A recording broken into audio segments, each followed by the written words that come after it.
Correct നമ്മളൊരു തിയേറ്ററിൽ പോകുന്നതിന്റെ ഒരു അറ്റ്മോസ്ഫിയർ ആണ്. ഇത് കണ്ടില്ലേ, പോപ്കോണും ഇത് ഐസ്ക്രീംസ്, ഷേക്കുകളും, അങ്ങനെ എല്ലാ സാധനങ്ങളും ഉണ്ട് ഇവിടെ. പിന്നെ ഞങ്ങൾ 2 പോപ്കോൺ ഒക്കെ വാങ്ങി. പിന്നെ ഒരു കാര്യം, നമ്മുടെ രക്തരക്ഷസിലുണ്ടല്ലോ ദിവ്യേച്ചി അതിന്റെ BGM ഒരു ഭാഗം പാടിയിട്ടുണ്ട് കേട്ടോ. അപ്പൊ കേറാം. അപ്പൊ ഞങ്ങളിപ്പോ കേറി ഇരിക്കുവാണ്. സെറ്റൊക്കെ നല്ല അടിപൊളിയാണ്. ഞങ്ങൾ ഭയങ്കര ക്യൂരിയോസിറ്റിയോട് ഇരിക്കുവാണ്.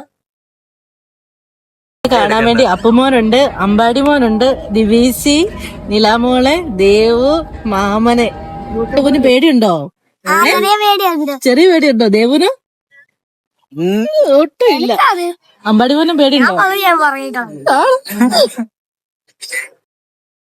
ഞങ്ങളിവിടെ 6 മണിയുടെ ഷോയ്ക്കാണ് വന്നത്. ഇതിപ്പോ 9 മണിയുടെ ഷോയ്ക്ക് വേണ്ടി ടിക്കറ്റ് ഒക്കെ എടുത്ത് എല്ലാവരും റെഡി ആയിട്ട് ഇരിക്കേണ്ടത്. ആളുകൾ തിങ്ങി നിൽക്കുക. കൂടുതലും 9 മണിയുടെ ആളിന് ഹൗസ്ഫുൾ ആണെന്ന് തോന്നുന്നു. ഭയങ്കര ഇത് നിങ്ങൾക്ക് കാണുമ്പോൾ തന്നെ മനസ്സിലാകും എത്രത്തോളം ആളുകളുണ്ട്. പിന്നെ സുരേഷ് നന്ദൻ ചേട്ടനാണ് ഇതിനകത്ത് BGM ചെയ്തേക്കുന്നത്. ഞാൻ സുരേഷ് നന്ദൻ. ഏരീസ് കലാനിലയത്തിന്റെ രക്തരക്ഷസ് നാടകത്തിന്റെ പശ്ചാത്തല സംഗീതം ഞാനാണ് ഒരുക്കിയിരിക്കുന്നത്. ഈ നാടകത്തെ കുറിച്ച് പറയുകയാണെങ്കിൽ ഏഷ്യയിലെ ഏറ്റവും വലിയ സ്ഥിരം നാടകവേദിയായ ഏരീസ് കലാനിലയത്തിന്റെ 150 അധികം ടെക്നീഷ്യൻസും ആർട്ടിസ്റ്റുകളും വർക്ക് ചെയ്യുന്ന ഈ നാടകം ഒരു അത്ഭുതമായ കലാരൂപമാണ്. ഇത് എല്ലാവരും കാണണം. മ്യൂസിക്കിനെ സംബന്ധിച്ച് പശ്ചാത്തല സംഗീതം ഒരു ടാസ്ക് തന്നെയായിരുന്നു ഈ നാടകത്തിന്റെ. കാരണം വിഷ്വലൊക്കെ അത്രയും സിനിമയെ വെല്ലുന്ന തരത്തിലുള്ള വിഷ്വൽസ് ആണ് ആ നാടകത്തില് അനന്തപത്മനാഭൻ സാറ് ഡയറക്ട് ചെയ്ത് വെച്ചിരിക്കുന്നത്. ഞങ്ങൾ നാടകം കണ്ട് ഇറങ്ങിയപ്പോഴാണ് യാദൃശ്യമായി സുരേഷ് നന്ദൻ ചേട്ടനെ കാണുന്നത്. കണ്ടോ, ഇവിടെ 2 പേരുടെ നാടകം കണ്ടു കഴിഞ്ഞിട്ടുള്ള സന്തോഷമാണിത്.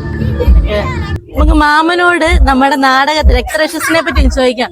പണ്ടത്തെ രക്തരക്ഷസ് മാമൻ കണ്ടതാണ്. അതും ഇതോടെ വെച്ചുള്ള മാമന്റെ ആ ഒരു എക്സ്പീരിയൻസ് എങ്ങനെ, അത് മാമനിൽ നിന്ന് നമുക്കെന്നറിയാം.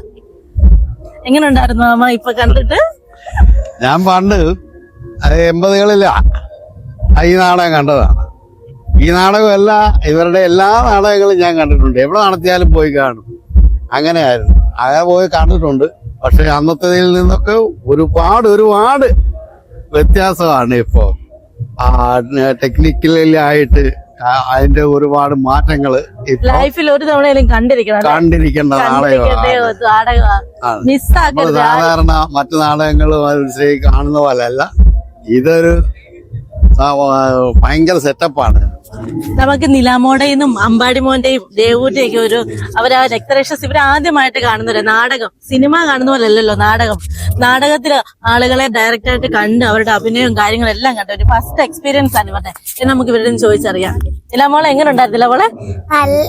നല്ല രസമുണ്ടായിരുന്നു. പക്ഷെ ചെറിയൊരു പേടിയും. ആണോ?